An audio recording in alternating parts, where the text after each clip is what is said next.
Hello everyone, আপনারা সবাই কেমন আছেন? আশা করি আপনারা খুব ভালো আছেন। তো আমরা ফাইনালি নবদ্বীপ ধাম থেকে তিস্তা তোরসা এক্সপ্রেস ধরে চলে এসেছি ফালাকাটা স্টেশনে, কারণ আমরা যাচ্ছি এখন ভুটানে। তো ওখানে নেমেই আমরা আগে থেকে বুক করা গাড়ি করে চলে এসেছি জায়গাওতে, যেখানে আমরা দেখতে পেয়েছি প্রথমেই ভুটান গেট। তো সেইখানে আমরা এই পথ ধরেই ইমিগ্রেশন সেই জায়গাটিতে যাব এবং দেখতেই পাচ্ছেন এভাবে লাইন দিয়ে কিন্তু আমরা দাঁড়িয়ে রয়েছি। ইতিমধ্যে সেখানে আমাদের সাথে দুজন গাইড চলে এসেছিল, যেহেতু সব কিছু বুক করা ছিল। ওই দেশে যেতে গেলে আপনাদের কিন্তু গাইড মাস্ট, 12 জন হলে একটা করে গাইড অবশ্যই লাগবে। 12 জনের বেশি যদি আপনি টিম নিয়ে যান সেখানে, তাহলে আপনাকে কিন্তু আরেকটা গাইড নিতেই হবে। এবং সেখানে গেলে আপনাদেরকে হয়তো পাসপোর্ট অথবা অরিজিনাল ভোটার আইডি কার্ড নিয়ে যেতেই হবে। এবং ভোটার আইডি কার্ড সেটাই নেবেন যেখানে হলোগ্রাম আছে। আমি আবারও বলে দিই, যদি সেই ভোটার কার্ডে হলোগ্রাম এগুলোই না থাকে তাহলে কিন্তু তারা গ্রহণ করবে না। তো এরপরেই আমরা রওনা দিয়ে দিই পারোর উদ্দেশ্যে। এবং দেখতেই পাচ্ছেন রাস্তায় কত কুয়াশা।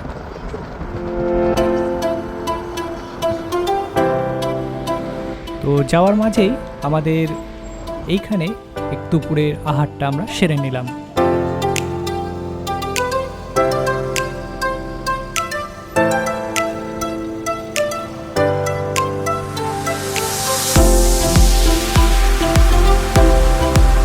তো এই যে জায়গাটি দেখছেন আপনারা, এটি হচ্ছে এখানকার গেদু কলেজ অফ বিজনেস স্টাডিজ।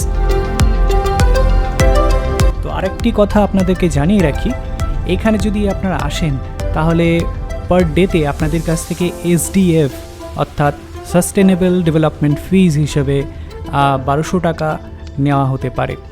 এটা হচ্ছে ওখানকার রুলস, গভর্নমেন্টের রুলস। তো যতদিন থাকবেন সেই হিসাবে আপনার কাছ থেকে এই SDF ফিজ আপনার কাছ থেকে কিন্তু নিয়ে নেবে ইমিগ্রেশন সেন্টার থেকেই। এবং যাদের 5 থেকে 12 বছর বয়স তাদের সেটি কিন্তু অর্ধেক হয়ে যাবে, এবং যাদের বয়স 5-এর নিচে তাদের এটি ফ্রি আছে।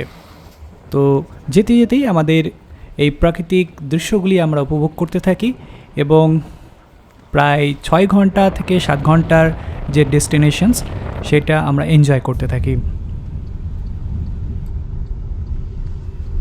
এই বিল্ডিংটি যেটি দেখছেন সেটা কিন্তু একটি টেম্পল।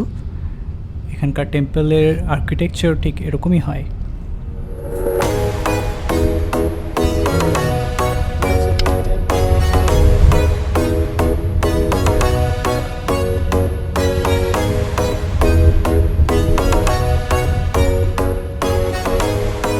তো এটি হচ্ছে পারো ইন্টারন্যাশনাল এয়ারপোর্ট, যেটা আপনারা এখন দেখছেন।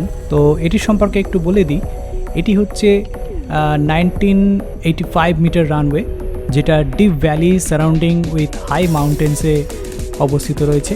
এবং সেটি খুবই চ্যালেঞ্জিং পাইলটদের কাছে, কারণ একদম ডিপ ভ্যালির মধ্যে দিয়ে তারা এই রানওয়েতে তারা ল্যান্ড করে। এবং এইটি হচ্ছে সেই ডিপার্টমেন্ট এয়ারপোর্ট, এবং তার পেছনে দেখা যাচ্ছে পাহাড়ের গায়ে গ্লেশিয়ার্স। একটা অসাধারণ দৃশ্যর সাক্ষী আমরা হয়ে থাকলাম, এবং ইতিমধ্যেই পৌঁছে গেছি আমরা পেঞ্চু বুটিক হোটেলে। আজ তাহলে এ পর্যন্তই, দেখা হচ্ছে নেক্সট ভিডিওতে। See you again.